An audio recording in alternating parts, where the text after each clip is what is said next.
All right, welcome to the Advanced Guide to Procreate on iPad. My name is Kurt, and I will be your instructor.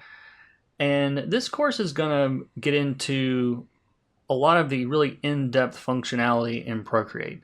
I've been using Photoshop for years and still do for some things, but I have really fallen in love with Procreate as an application. And someone described it online as being sort of like playing the piano with Procreate because you can play Twinkle Twinkle Little Star on a piano and it sounds good, or you can play Beethoven, and I think Procreate is kind of the same way.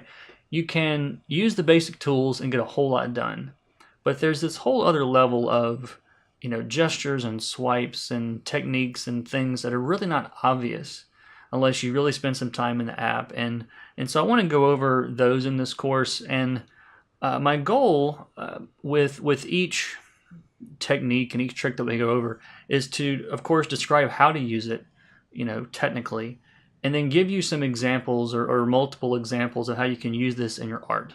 Okay.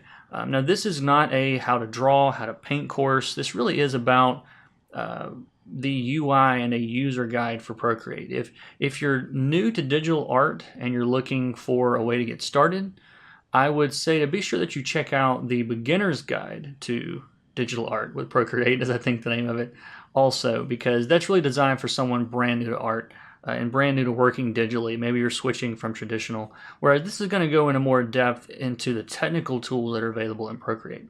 And this is the setup we're going to have for the duration of the course. And then we have the shot of the screen itself, because Procreate is so gesture heavy. If we just relied on the screen capture you guys see over here over here in this area, then of course you would miss a lot of that because you can't see what's happening on the screen. So I've got this shot of my hand so you guys can see exactly what I'm doing on the screen itself with the gestures. I think that'll do for an intro. Let's continue.